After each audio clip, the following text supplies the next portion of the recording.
In the heart of one of the most intense and unforgettable Senate hearings ever witnessed, Senator John Kennedy from Louisiana delivered a powerful, unfiltered critique that shook the foundations of Washington's broken fiscal system.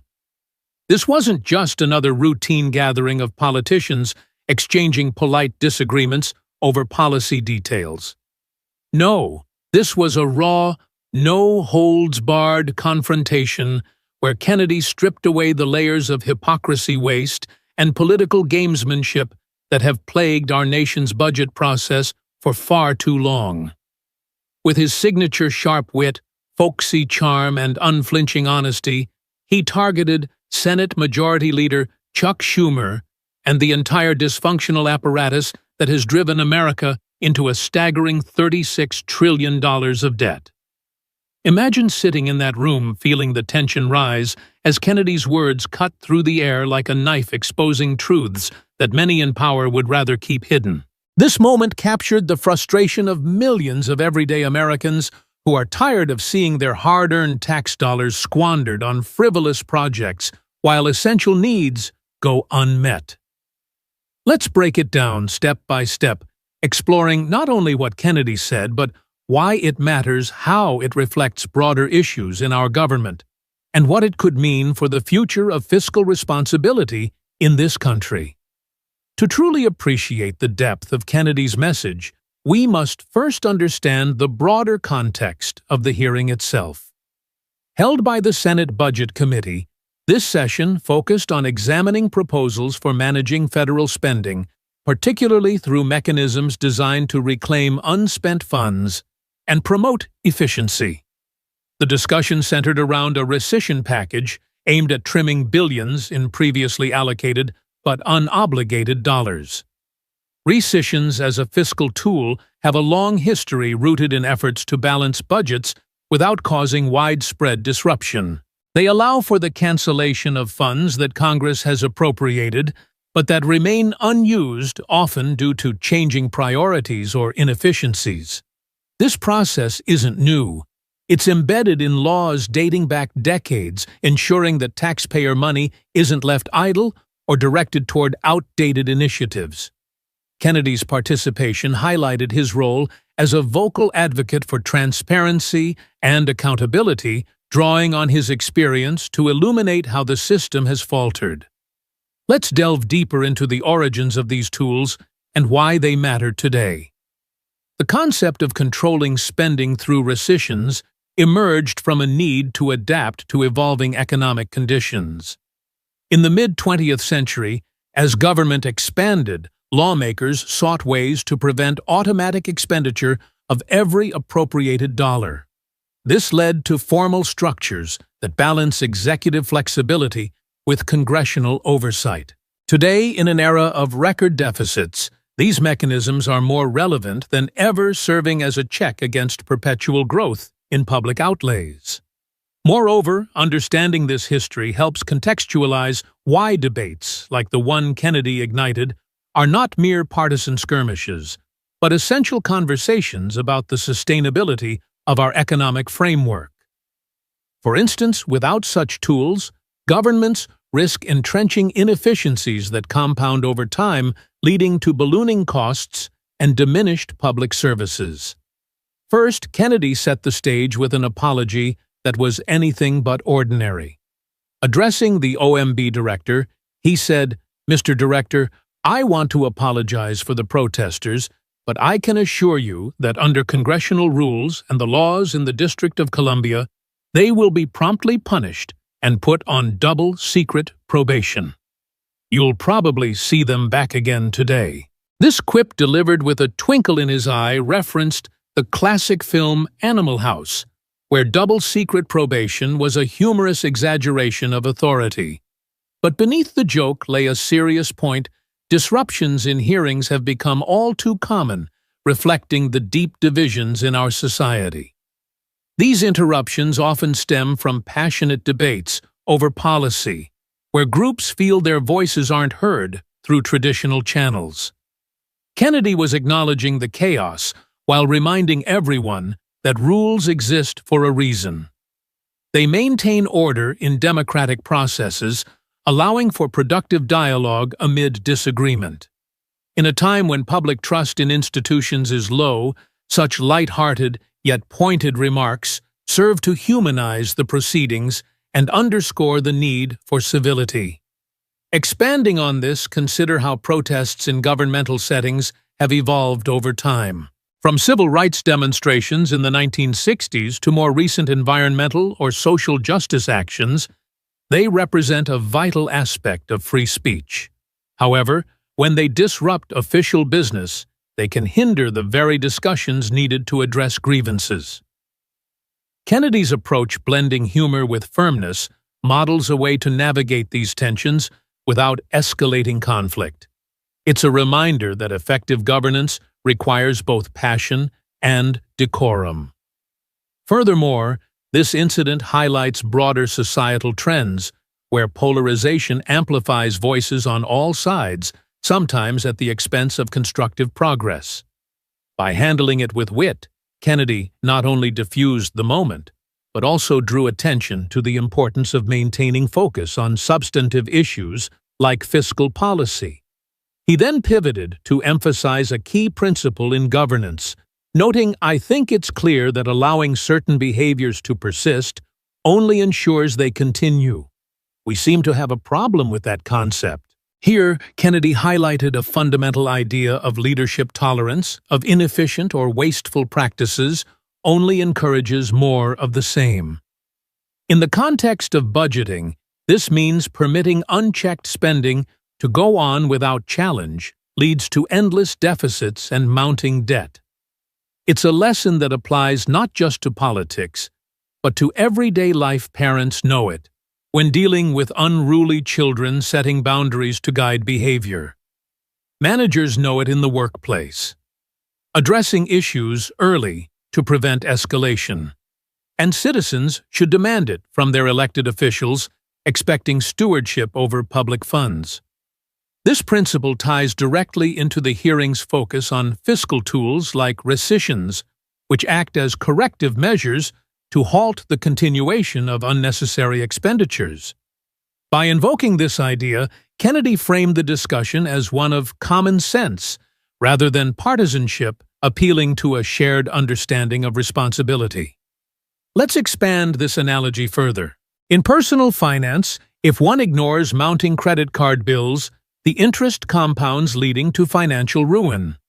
Similarly, in national budgeting, ignoring wasteful allocations compounds debt, burdening future generations with higher taxes or reduced services. Kennedy's point urges a proactive stance, much like regular financial audits in businesses, to catch and correct inefficiencies before they balloon. This mindset could transform how we approach government spending, shifting from reactive crisis management to preventive fiscal health. Moreover, it underscores the ethical dimension. Leaders have a duty to act as prudent guardians of public resources, not enablers of excess. Examples from history, such as the balanced budget movements of the 1990s, show that applying this principle can yield surpluses and economic stability, proving its practical value. As the hearing progressed, Kennedy listened patiently as some of his colleagues lambasted the OMB director with accusations that bordered on the absurd.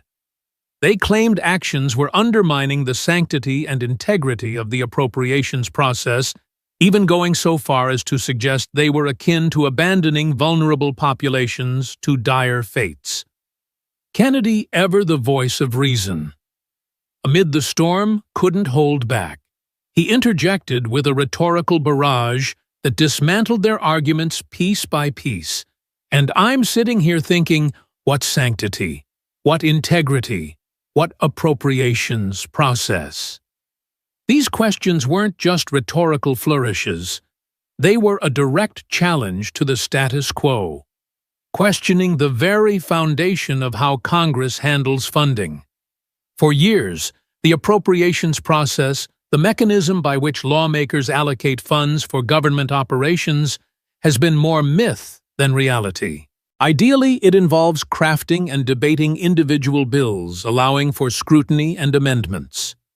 In practice, however, it often devolves into rushed, massive omnibus packages or temporary extensions that bundle disparate items together, dodging detailed review and enabling hidden waste. This deviation from ideal practices has roots in increasing partisanship and the complexity of modern budgets, where thousands of pages obscure specifics, leading to last-minute deals that favor insiders over the public interest. To make matters worse, this opacity fosters a culture of unaccountability, where elected officials can claim credit for broad spending without owning the wasteful details. This breakdown has real consequences. When bills aren't brought to the floor for votes, opportunities for reform are lost, and special interests can embed funding for pet projects without broad accountability. Kennedy's words echoed the sentiments of fiscal conservatives and reformers across the spectrum, who argue that this lack of transparency allows pork barrel spending, those unnecessary add-ons that benefit narrow groups at the expense of the whole, to flourish unchecked.